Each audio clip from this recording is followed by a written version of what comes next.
मित्रांनो, चालेल काही मैत्रिणींना, आजचा दिवस खरंच खूप भाग्याचा, कारण बऱ्याच दिवसातून आपली भेट झाली. अशी भेट वारंवार व्हावी ही अपेक्षा. सगळ्यांनी एकत्र यायचं, वर्षातून एकदा तरी ठरवायचं.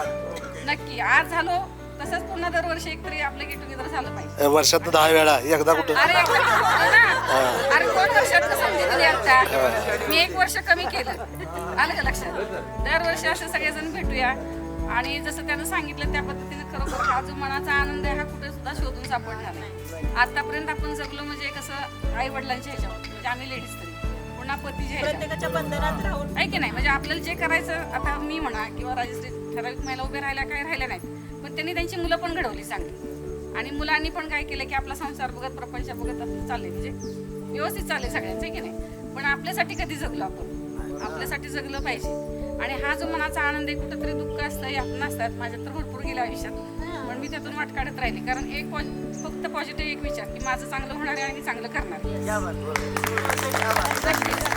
खरं सांगायचं म्हणजे कष्ट हे भरपूर आहेत, प्रत्येकाच्या वाटेला येतात. दुःख ही त्याच्यापेक्षा जास्त वाटेला येतात. पण जेव्हा आपण आपल्यासाठी जगायचं असं ठरवतो की नाही, त्याला तो क्षण फक्त आपलाच असतो. आणि त्यानं सांगितलं त्या पद्धतीनं हा क्षण आपण अनुभवूया, मस्तमध्ये भेटूया, बोलूया, करूया, व्यक्त होऊया. खूपच छान. आणि कसं आहे, आठवणीत फक्त क्षणच राहतात ना, बाकी काय घेऊन जातोय आपण. आता सगळे एकत्र आलो, आपले 10वीची सगळी बॅच एकत्र आली. आता लहान मुलांची म्हणजे त्यावेळेला आपण छोटेच होतो म्हणायला, चेहरे पण फेस पण कोणाच्या आठवणात.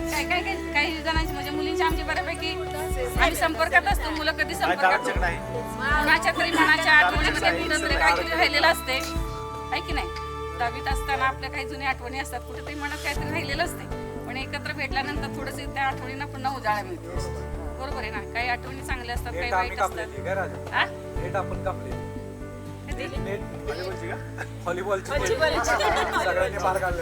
तेच की, काही चांगल्या काही वाईट आठवणी पण एकत्र आल्यानंतरच, मुलींच्या असो मुलांच्या असो, त्या पुन्हा उजाळा मिळतो. दुःख असतात त्याप्रमाणे आता वय आपलं नाही म्हटलं तर आपण 50कडे चालतो, म्हणजे आपलं आयुष्य थोडंसं आता कमी व्हायला लागतं. या वयामध्ये तो म्हणतो तसं बाकीचे टेन्शन असतात, मानसिक तणाव असतात. त्या तणावातून मुक्त व्हायचं म्हटलं तर एकत्र आलंच पाहिजे आणि आठवणींना उजाळा दिला पाहिजे.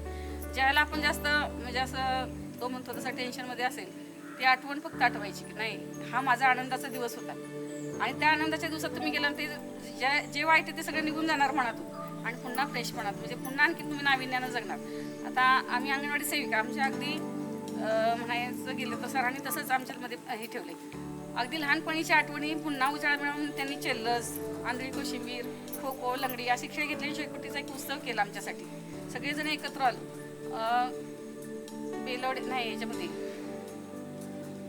सॉरी आमच्या इकडंच म्हणजे वरती पाटण तालुक्यामध्ये तो कार्यक्रम घेतला सरांनी. आणि मग मस्तमध्ये शेकोटी पेटवून, आता थंडीचे दिवस साईडनं जवळजवळ 1600 महिला, इतक्या महिला उत्स्फूर्तपणे उत्साही झाल्या की सर म्हणले ह्या माझ्या महिला आहेत ना, ह्यांचा हा जो उत्साह वाढलाय ना, ह्या कार्यक्रमानं वाढलाय आणि ह्याच्यात दुपटीने त्या काम करणार. त्या पद्धतीनं आपण सगळे एकत्र आलोय ना, तर आपल्या ज्या बाकीच्या ज्या काही गोष्टी असतील ते निघून जाणार आहेत. मनातून वाईट चांगल्या असतील, चांगल्या नको झालं पण वाईट तर निघून जातील. आणि पुन्हा उत्साहानं एकत्र येऊया, नवीन ऊर्जा घेऊया आणि सगळेजण पुन्हा जमूया. 2